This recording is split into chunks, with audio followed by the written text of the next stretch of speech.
back, guys, to Barcoded Chats with your girl Niteria and Sydney. We're back bringing you some iconic news, a good, juicy Potomac review. Because we haven't been giving it to you these last few weeks because we had a guest last week, but we'll definitely give it to you this week. But first, we're going to answer a listener's question. Yes, and thank you so much to everybody that tuned in and gave us a lot of good feedback about last week's episode. So if you haven't heard it yet, please go check it out. If you're just a little afraid about the topic, don't worry. We will ease you into it. Check out our Instagram. We'll post another question for you guys. So you can go out there and we'll see what you guys thinking. We'll post, some cute little ideas and give us some topics. Tell us what you want to hear us talk about. We're into anything. So make sure you follow us at Barcode Chats and let's get into it. So we had a listener reach out and pretty much ask about our opinions on Black Iconography. Yes, so we all know that Black Iconography is definitely probably different nowadays than it is usually for these youngsters. These young children, as they call them, they look up to probably like NBA YoungBoy, all the little kids, they rapping his songs. But our black icons are definitely different. Like, we looked up to different people, Erykah Badu. But would you be able to call NBA YoungBoy an icon? Like, maybe are you role model? Because what is even an icon? I feel like that people try to make it such this prestigious level of a word. I don't think I mean, of course, I wouldn't call him an icon. I mean, we know better icons out there. We know icons. We know iconic people, more like. But, the young people, they don't really know. They're not into history. They don't want to get to know any history. Like, I'm a teacher. I know they don't want to learn, honestly. And history is, like, literally pretty boring to these young kids. Like, if it ain't nothing with no rhyming in it, like, I literally have to do that with my kids. Anything with a rhyme, a tune, they're gonna be interested in it. So that's why all these kids into like NBA YoungBoy and what's some other little rappers that these little children listen to? The YMB Corday. I think he just dropped the YMB and now he's Corday. I don't know. So, there's some little Mosey I've heard of. I don't know, but Gunna like our age, I think. Anyways, but yeah, so like literally the definition for icon has changed throughout the years, but some icons that I was always into, like I said, is Erykah Badu, Maya Angelou. She's like an icon that everybody's into. That Beyonce. Oh, Beyonce. Not the Beyonce. Beyonce is very much an icon to myself and the Beehive. She is the Beehive. You could negotiate that with some others. However, it also brings me to Naomi Campbell. That's a immediate icon. Because also when you say the word icon, I feel like you have such like an immediate response for some people. Led Zeppelin, members of the Pink Floyd band could be icons to some people. Jackie Chan, icon. Muhammad Ali, Michael Jackson, Mahatma Gandhi for sure. Barack Obama. Yeah, Michelle Obama. And my thing is, sometimes does the icon have to be kind of contained to an age? Because I feel like we have a lot of young black children out there making Simone Biles name for themselves and making a way. Simone Biles is definitely an icon. That's who the young people should be looking up to. People really do. I've learned that the younger generation, they have a lot of different people that they kind of get into and that they want to research. That you're talking about history, I think they're wanting to research things that are just like after 2010. Right. Exactly. And I don't know, I think they're not, or maybe after 2000, but I understand why they might not be into it. But I know, as we all know, a really iconic person that was good for all the kids was Chadwick. Oh, Black Panther. Every kid wanted to be Black Panther. Honestly, whether they were white or whether they were black, like they literally wanted to be Black Panther. And that's just awesome how like everybody, you know, can want to be an icon just from one person, you know? So, you know, and don't think that we're leaving out icons. Our question specifically was about black icons. You know, there are icons of plenty of different races, of course. But this question from one of our listeners was, what was our opinion on black icons? There's a lot of black icons right now that are up-and-coming icons. They're up-and-coming entrepreneurs that are going to be icons in the future. They have, Sydney was telling me about, you know, it's a girl actually in Target. She just put out her own black hair care product, and it got released in Target. Like, that's awesome. Like, little kids getting their brands put in stores that they started at home. There's this little boy who he started, like, I think selling lemonade, and now he takes all of that money to donate it to, like, giving meals to families. And it's just like these kids these days, like, their responses to things. If you raise them right, they'll do what's right for the world. Yeah, their responses to things these days is just like so compassionate and so unwanting, or they're just like, there's a need. Yeah. Someone needs help. And our funky government ain't doing it. Don't even get me started. Exactly. On that man and that team. They sick asses. Yes, but please raise your little boys and girls, your sons and daughters, to be icons in the world, to be something better than ourselves, to make a better future, because we see what we living in now. No, really. Just let them know that even though it seems bad, like, it doesn't have to be that way, and they can continue to make their way. The way I look at it, you can do literally anything you want, even though people right now are trying to tell us that we can't. No, really. There are plenty of black people that are pushing through, making a way, keeping their eye on the prize, and they doing what they need to do. Period. Oh, actually, people can... another good black icon is Rihanna. Rihanna right now? She hasn't really turned around and made a way for herself. People thought she was done after the music. Negative. She has a freaking makeup line, skincare line. She traveling the world. Oh, AOC. She's a really good, that's an icon, I feel like. As well as, I feel like I don't want to say it. I feel like her last name is Omar. Ilham Omar. She's in Congress as well. But Oprah Winfrey. even though, you know, people are really not messing with Oprah Winfrey and Gail. No, Gail's fine. After she did that R. Kelly interview, Gail is just fine. No, after she did the Kobe Bryant? No, people was not fucking her. She was off the boat, kicked off the boat. Oh, Lord. Okay, so... not gonna get into that. Yeah, so Oprah Winfrey is an iconic person.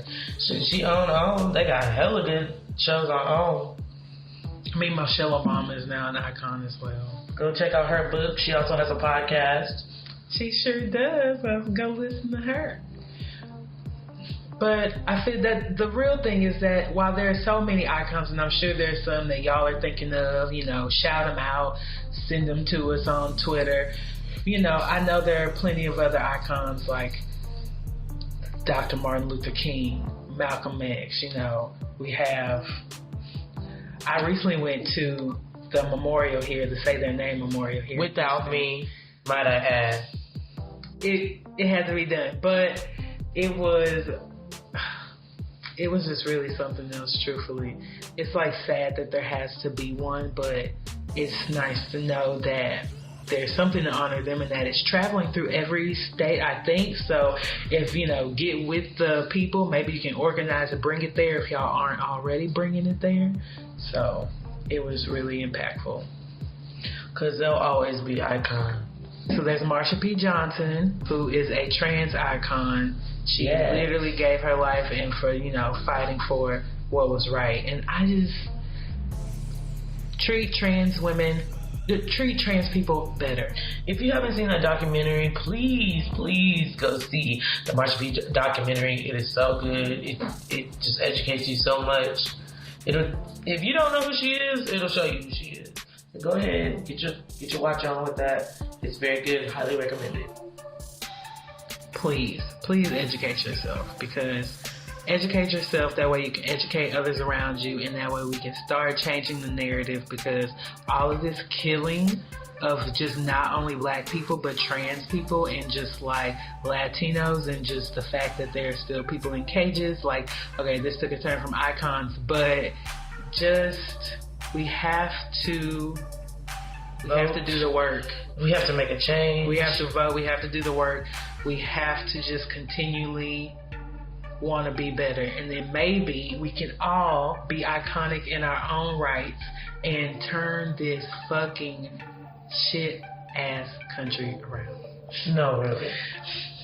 Like, don't be those people that, like, complain about, like, oh, the country's like this, the country's like that, like, without getting out there and voting. Because without your vote, you're just sitting over there complaining for nothing. Like, at least if you vote, then you try to change the world. But if you're just sitting over there and you are at least registered to vote and you don't go vote, actually the day to register to vote, I think was today or yesterday? October 5th, I believe. Yeah, today. So if you haven't gone to register to vote, if it's not too late, you need to go ahead and get out there. It's going to be late by the time y'all listen to this. But you should have went out there and registered to vote. Go out there and vote. Go vote, go vote, go vote. Yes, if you're registered, please go to the polls, make plans, take off work, do a carpool, make sure it happens. Try not to have any excuse. Try to prevent that at this moment. But I also just believe that icons definitely, as far as like with the age part goes, they can just, I don't think that has to stick around anymore, because I think there are just so many young people that are doing just such good work that's able to, and I think there's, we should be looking up to them, crazy to say, to look up to a 10-year-old, because they're doing better right now because they know what should be happening. But kids are way more genuine than adults are, so. Haven't been jaded and broken down yet. No, really, honestly. True, they're pure. They've like barely been lied to. It's only been like 6 years. But that is kind of our hot take on that topic this week. It's a short little episode, but that's because we are just also really itching to get into something that was quite iconic in its own right. Yes. This episode of Housewives of Potomac. Yes, like, this episode is the episode everybody has been waiting for. The fight happened, the talk happened, and then the next episode gonna be juicy, child, because the husband's gonna get into it. I have to finish the end little trailer, but baby,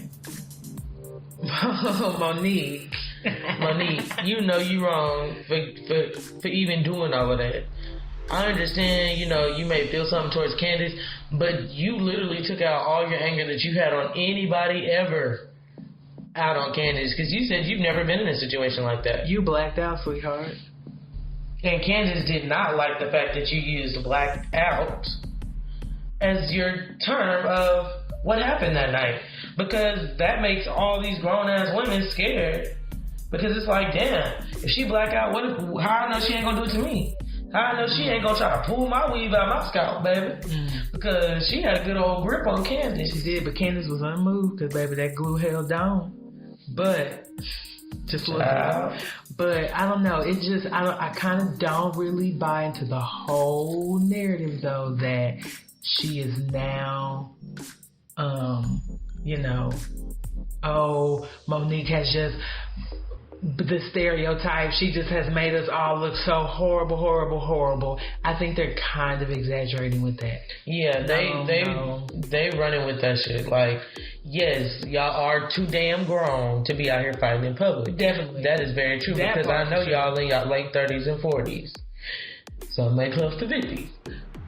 So y'all way too old to be fighting in public, and like Giselle said, you still chose to do what you did in front of 6 cameras. So you didn't care. And like I said when I watched it, once she ran around that barn to get to Candace, and she went through all the security and cameramen, she didn't care. Producers got involved at that point. That girl did not care for where she was. She didn't care. All she wanted to do was have a good, clean fight so she could beat that girl face in. She wanted to get her hands around her throat. But you can't tell me you that angry over a little comment.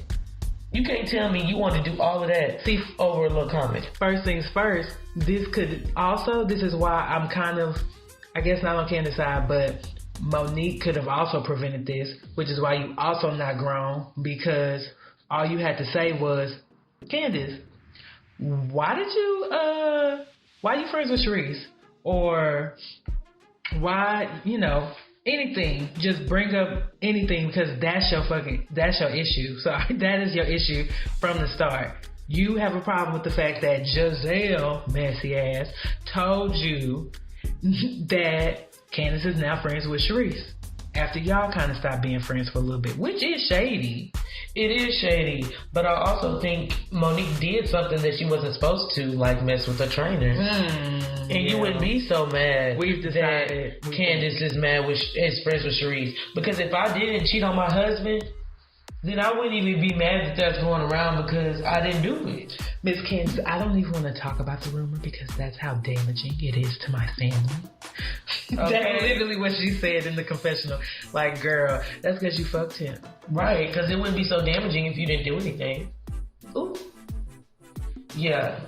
But the fact that she talking about, she didn't swing back until the wine was thrown in her face, like, that's a lie. You was flipping this girl's hair. You was in this girl's space, flipping this girl's hair. First of all, if it was me, you wouldn't have even got half a flip up in my hair before I would have your ass. Because that's so disrespectful. You sitting there talking about, you want me to drag you? You want me to? Like, girl, don't even. I was gonna say, can I do it? Mm-hmm. You gonna drag me? You want me to? You gonna drag me? You want me to? You gonna drag me? Okay, and she did just that. Like, that shit was hilarious. But she talking about that she got the cut on her lip from Candace's wine glass. No, she got the cut on her lip because she was doing all that damn grabbing and swinging, and she did get the cut on her lip from Candace, because Candace's wine glass broke because it probably got hit on the table, and then Candace just started swinging that arm, and I think she did cut Monique's lip. But Robin was right that the wine just was a glass of wine from somebody else because of all of the commotion. Yeah. And Candace didn't actually throw a glass of wine. Because people was already like right there because they felt that something was going to go down. Because y'all started to do that. Wendy had her arm like in the middle of them, truthfully. Yeah. Mm-hmm. Wendy was kind of stuck in between them because she stuck her arm out and was kind of like, hey, but Monique already had her hands in her hair, so... And Giselle saying that, for one, Giselle bringing the security guard to the talk was real dramatic and unnecessary. Oh, wow, girl. Because that really just shows you scary, because what the hell? Seriously. And two... You making the situation worse, honestly, now by doing this. Now y'all trying to talk about black women so bad, but now you like making it comical and bringing like theatrics to the shit. Like, right. What the fuck do you need a security guard for, girl? Bring your ass to this house, sit the fuck down and listen. Right. Or... Don't say nothing to get your ass beat. And when she, right, that too. And when she left, talking about me and Jamal have an image to uphold. Girl, first of all, this man cheated on you publicly. Got all these baby mamas. You know, I like Giselle, I do. But damn, you know, you can't sit there and contradict yourself like that because he embarrassed you publicly. And now these girls are embarrassing you publicly, so what's the difference? And you took him back. And you still gonna be friends with these people. So you saying you can't be around Monique? Girl, please. I don't know. It's just real interesting. And then sitting here watching that talk, and like Ashley really the only one on Monique's side, but by the end of it, Ashley was kind of like, I don't know, because Monique was just like, I'm not remorseful at all. I don't care. She not saying sorry because she doesn't feel nothing. Like, she girl. keeps saying, I've just been feeling away for a whole weekend. I don't know what to feel, so I can't say what I feel right now. So I just don't like her still. Like, you sound. So you don't like her because you still don't want to talk to her. So you know that, right? And you talking about my adrenaline rushing. Like, oh, so you still ready to fight? You still mad? You still pumped up? Definitely. Okay, calm down, please. Please, ma'am. But, child, the next episode, them husbands gonna get into it. I think Candace's husband and Ashley's husband gonna get into it. And I really don't know why.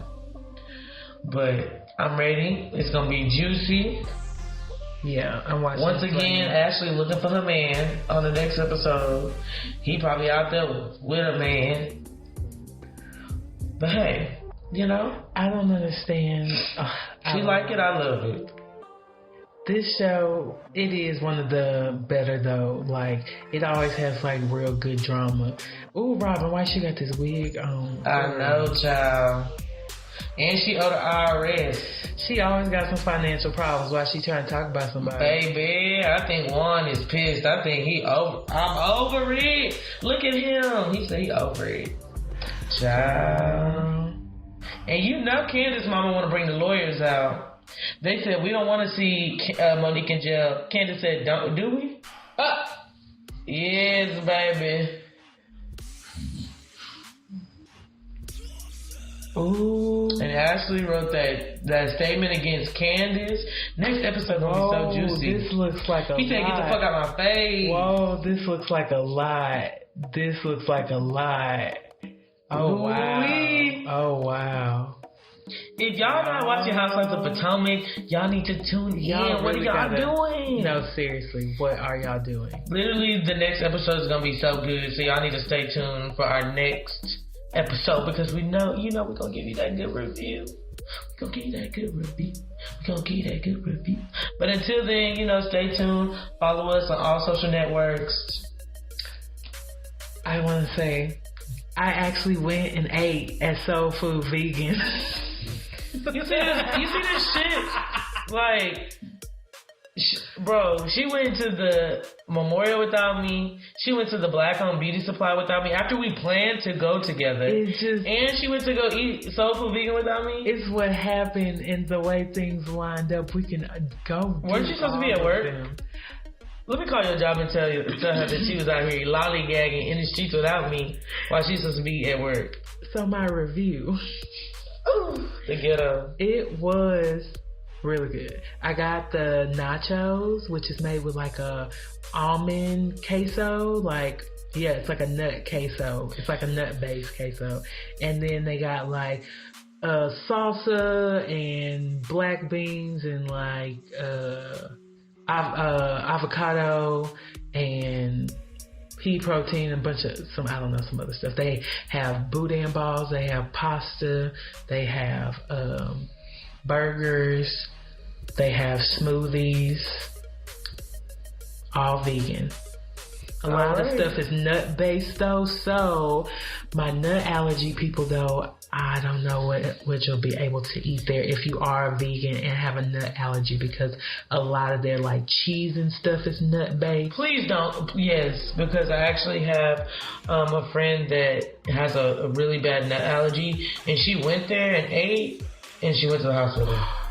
She didn't know? It like says it on the menu. I mean, I guess. Not that it says it on the menu. I'm sorry. Yeah, no. So, please, if you have an allergy, please do not go to Soul Food Vegan. But, yeah, sorry about that. It's good? It's good if you don't have a nut allergy. Sorry, y'all. But other than that, I would definitely say go on down. It's like right there off Emancipation. Go on over, try it out. Soul Food Vegan. So freaking delicious. Oh, and I got collard greens, and those was good too. I wish I really would have seen her little face and dance that she just did when she said she got collard greens. I love greens. Girl, get your little greens in. But that's the food review for this week, guys. Food review for this week. So, I went to Union Kitchen, but ooh, I like that place. yes, Union Kitchen is good. If you haven't been there, you should go. Their brunch is good. Their mimosas is good. I went to the one in Town Lake, so it has a cute little scenery on the water. Mm-hmm. You know, so go out there and check out Union Kitchen. There's plenty of Union Kitchens all over Houston. But that one's really nice and cute. So yes, and sometimes they have like $5 wine. Oh. During like lunch and stuff. Not that I've ever went to my lunch hour and got some $5 wine or anything. But we're going to leave you guys this week. Please stay tuned for next week. We are bringing more guests to the show. So make sure you are following all of our social media so that you can know who the next guest will be. For all my Houston people, stay with us. For all my out of town people, come with us. We're in these Houston streets with Barcoded Chats. Let's get it.